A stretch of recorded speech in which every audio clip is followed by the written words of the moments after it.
Let me read this letter to you. I think this is one of the funniest letters. I would like to inquire about getting my name in video games under the heading of high scores.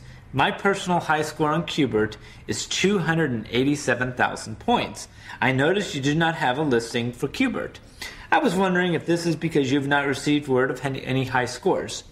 Also, do I need to have this high score made official, and how do I do it? I would appreciate you giving me this information. And it says, your score isn't high enough to qualify as number one. Presently, Ben Gold of Dallas has an honor with 17,899,325 points. I thought that was really funny. Okay. It's the most listened to sports talk show in the Great Southwest. At least from 3 till 7. The Hardline with Mike Reiner and Friendly Cobra. Afternoons on America's favorite radio station. Sports Radio 1310 The Ticket. All right, it's 5 till 1. In studio with us now, our favorite video game player of all time, the great Ben Gold, who... What was the movie that we got to know him in? Chasing Ghosts. Okay, which was like a companion piece, although it may not have been intended to be, of King of Kong. Hi, Ben. Hi. Yeah. Right? Yes, it is. Is that how you would describe it? I would just. It was actually, they were two competitive movies. But I've put them together. I've made them get along. That's right. As a companion They were piece. both out at the same time, right? They were.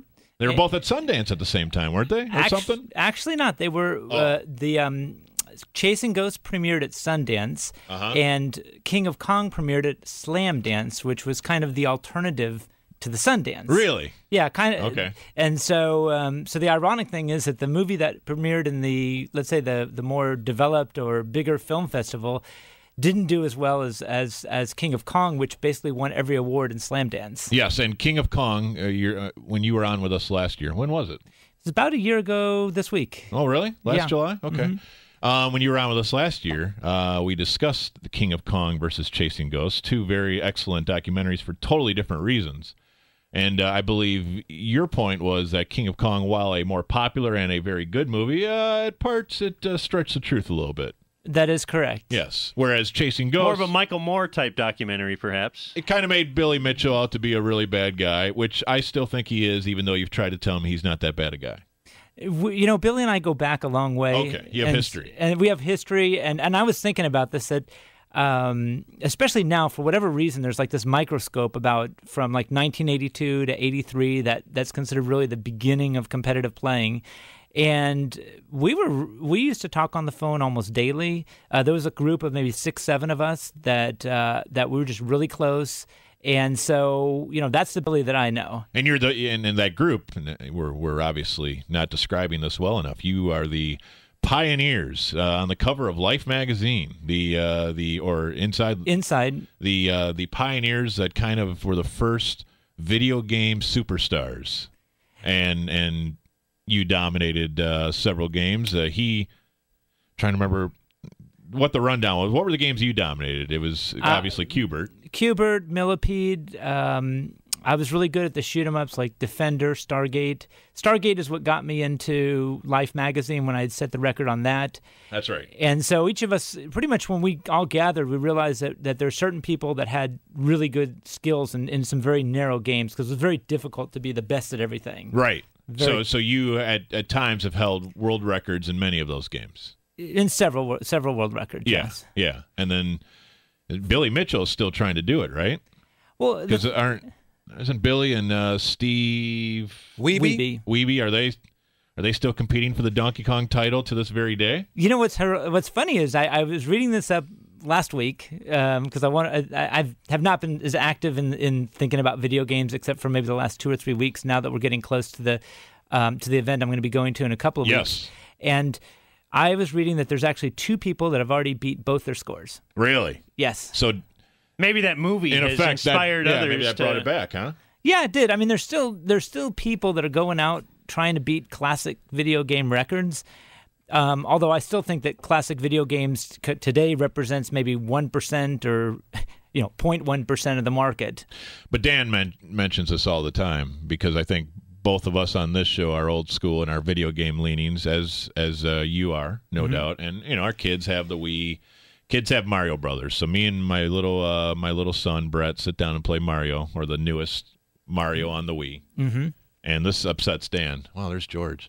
This upsets Dan, and this upsets a lot of people from the old school. George is on TV right now. It just threw me off. Is that the unlimited continues that you can have nowadays? When you die on Super Mario Brothers, you just hit continue and you get 5 new men, and you can do it over and over. Do you know about this? Over and over again. Do you know about the Wii and Mario? I haven't. I'm familiar with the Wii because we have one at my parents' house. That way, when my son stays over on the weekends, I didn't want him to play the Wii every single day, so it's a special treat. Right. What I would say is this: is that when Walter Day started the Twin Galaxies scoreboard in 1981. It was a lot easier to be the record keeper because you had a video game, let's say Pac-Man was created. You can't download a new program or a cheat off the internet. This is the game. It's distributed. One quarter, one play. 1 quarter, 1 play. Now, today with the online, it's like, are you sure you're playing the same game? Maybe the Mario Brothers that you're describing, someone else could have hacked into the other one and created some sort of, something that changes the program. So it's very difficult today to... It's like steroids in baseball. But you had to start... My point is, though, you had to start at the beginning. Every time you lose, then you start at the beginning and you try to get to that point again. My kid has not seen level 1 of Mario Brothers since the first week we got the Wii. Right, because she passed it, and then you can saving pause and continuing. Or save and add lives, and all your lives die. Well, don't worry, just hit continue, and then you get 7 new lives. And so she tells me that she's on World 7 now, and I scoff at her, and I tell her she's an idiot and to go to her room because she does not know what Ben Gold went through. He would have had to start at level 1 again. Well, if you lose your life. The first video game that actually did that was called Moon Patrol.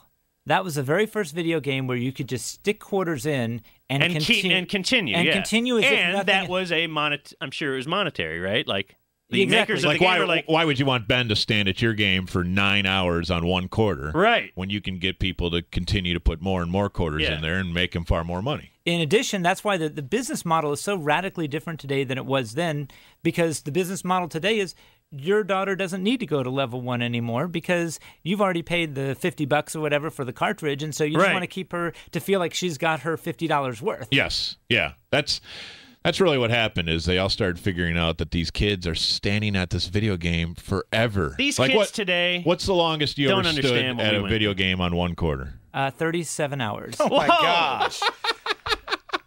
1 quarter. Ben Gold is if you are going to the bathroom and stuff, do you just say you've built up so many lives that you can let them die while you go to the bathroom? Or? Exactly. And you stay... I don't even know if I've ever stayed awake 37 consecutive hours. It's not easy. The hard part is like between 2 and 6 in the morning. How old were you?